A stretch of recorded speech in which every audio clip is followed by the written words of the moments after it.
We are so blessed to be living in these times because for the first time in history, researchers are able to tackle thorny questions about love and intimacy and marriage with the full support of their academic institutions. So since my 20s, I've been studying the latest research on what makes relationships work, and I get so excited every time I learn something new. So do you want to hear the latest thing I learned? In an interview on my favorite podcast, We Can Do Hard Things, author and activist Ashton Applewhite explains that the people with the best sex lives are, quote, not the thinnest, not the youngest, not the prettiest, but the people that know their lovers are lucky. Right? Let me repeat that. The people with the best sex lives are not the thinnest, not the youngest, not the prettiest, but the people who know their lovers are lucky. So let me ask you, do you know that your lover or your potential lover is incredibly lucky to be with you? Hi, I'm Amy Waterman. I'm a love expert here at yourbrilliance.com. And in this video, I want to talk about what it takes to believe in ourselves so much that we know beyond the shadow of doubt that any man who has a chance to be with us is lucky beyond compare.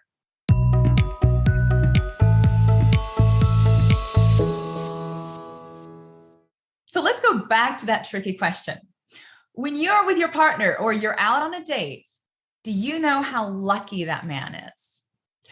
Now, of course, you know how lucky you are, right? That goes without saying. As women, we've been trained to prize his love over our own. So it's incredibly easy to love him, but it seems to us incredibly hard for him to love us. And it's so hard, in fact, that we need to help him out by giving him reasons to love us. I get it. A man's attention, affection, and desire makes us feel so incredibly alive. It's like a drug. We feel wanted. We feel beautiful. So of course we want more. But the folks with the best love lives know that they have an equivalent effect on men. They know that their attention, affection, and desire make him feel incredibly alive. It's a two-way street.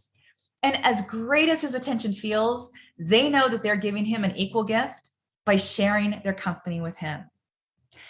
So when you know that you are a gift to anyone and the gifts you bring to his life are priceless, then your relationship has this beautiful equality. It's like a mutual appreciation society. You feel so lucky to have found him, and he feels so lucky to have found you. But maybe you've met very few men like that. Very few men who express gratitude and appreciation for being with you. Instead, they don't act like they're lucky to have found you. They just treat you like you're one woman among many. And you may have concluded that it's because you're not young enough or slim enough or beautiful enough, and that's why men don't value you. But can we go back to that quote for a moment?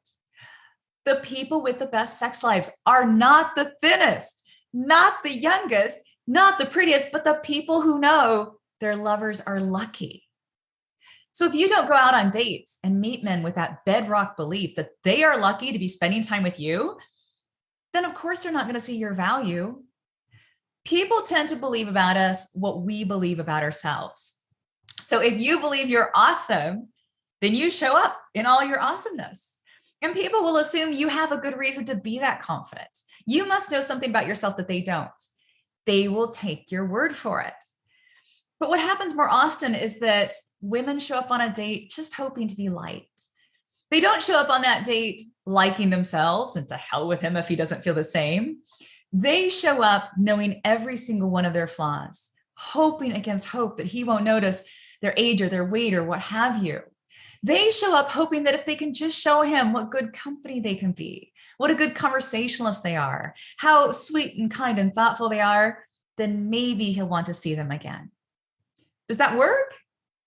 Not usually. Because every time a woman tries to convince a man to give her a chance, she loses. Because she's making him more important than she is. It's like she's giving him the power of choice. She's deferring to him. It's actually hard for men to be with a woman who doesn't love herself. It's too much pressure to try and convince her that she's lovable when she doesn't believe it herself. It's so much easier to be with a woman who loves herself and refuses to let her self-esteem depend on his approval. So I'm going to use a cheesy metaphor here. Too many women believe that he is the catch and they are the fishermen. They think they have to put this shiny lure on the end of their line in hopes of snatching him out of the water, where he's, of course, surrounded by other fish that might tempt him. And once they have him hooked, they plan to lift him out of the water and carry him away where they get to keep him for themselves and themselves alone. So that is how they see their role. They want to become better fishermen of men. But meanwhile, deep in the ocean depths, mermaids swim effortlessly through the water. I told you this would be cheesy, right? They're attracted to the attention of every dolphin and seahorse and manta ray. Now, the mermaid does not bother to catch fish. That's not her job.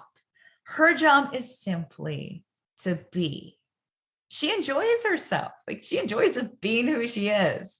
And any man will have to catch up to her if he wants a chance at sharing her life. So my hope for you is that you stop fishing for men and instead you discover the delights of being the free creature you were born to be.